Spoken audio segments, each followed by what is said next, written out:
अहिले बेलुका साँझको समयमा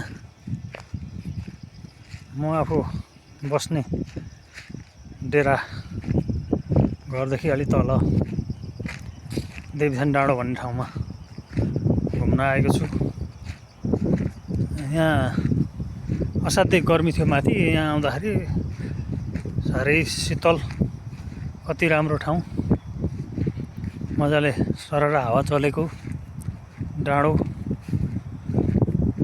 यसरी सालीमाको घाँस देख्न सक्नुहुनेछ। सल्लाघारी वरिपरि जङ्गल छ, हरियाली, असाध्यै राम्रो ठाउँ। आजभन्दा करिब 4-5 वर्ष अगाडिसम्म यहाँ प्रत्येक घरमा गाईबस्तुहरू धेरै पाल्ने, गाईबस्तु बाख्राहरू पाल्ने अनि गाईबस्तु बाख्राहरू चराउनको लागि जङ्गलमा जाने लाने चलन थियो, जसले गर्दा यताउतिको घाँसहरू सबै बस्तुबाउले खान्थे। तर अचेल समय फेरिएको छ, प्रत्येक घरमा 1-2जनादेखि मान्छेहरू छैनन्। सबै मान्छेहरू युवा, केही गर्न सक्ने जति मान्छे विदेश गएका छन्।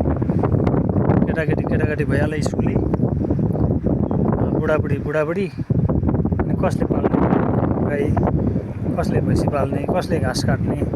त्यसै कारणले गर्दा यहाँनिर जताततै घाँसै घाँस। उहिले यहाँका मान्छेहरू घाँस काट्नको लागि सुलुङ भन्ने यहाँ अलि तल प्रसिद्ध भिर थियो, त्यो भिरमा गएर घाँस काट्ने गर्थे। त्यतिखेर प्रत्येक घरमा 2 माउ 3 माउ भैँसी पाल्थे, गाईहरू गोरुहरू पाल्थे। अहिले मुस्किलले कुनै घरमा एउटा गाई भए मात्रै, नभए अधिकांशको घरमा गाई पनि पाल्न छोडेका छन्। समय यसरी फेरिएको छ र यो असाध्यै मनमोहक र रमाइलो ठाउँमा म यहाँ अहिले बेलुका यसो घुम्न मन लागेर, हावा खान मन लागेर आएको छु। र यहाँबाट म तपाईँहरूलाई देखाउन चाहन्छु हाम्रो यहाँको वडा नम्बर 6 गाउँपालिका वार्ड नम्बर 6 जराटार केन्द्र रहेको ठाउँ।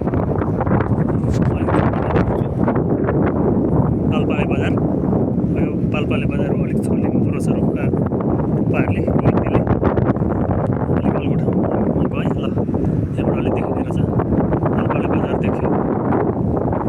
त्यसै गरी यता जोगिटार अलिक छल्यो, त्यसै गरी यता सिपटार, अनि यतापट्टि सुनार गाउँ, रैसिङटार भन्ने गाउँहरू छन्। यहाँबाट सबैतिर देखिन्छ। अझै अहिले बेलुका भयो, तुवालो बल्ल आएको अवस्था भएकोले नत्र माथि बल्लभटसम्म पनि देख्न सकिन्छ यहाँबाट माथि। र यहाँ यस्तै रमाइलो ठाउँ छ।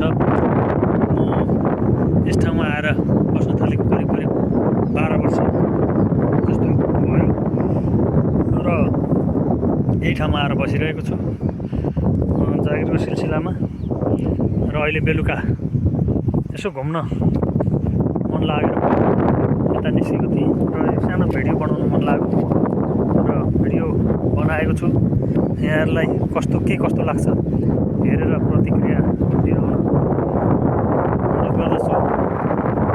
मेरा साथीहरू, फेसबुकका साथीहरू जो हुनुहुन्छ, उहाँहरू यसै गाउँका हुनुहुन्छ। उहाँहरूलाई यो भिडियोले निकै मन छुन सक्छ, किनभने उहाँहरू यो ठाउँमा डुलेको घुमेको हुन सक्नुहुन्छ।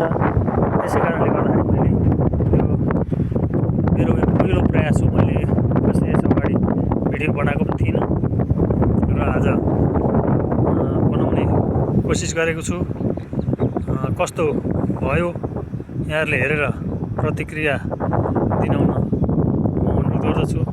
यति भन्दै म अहिलेलाई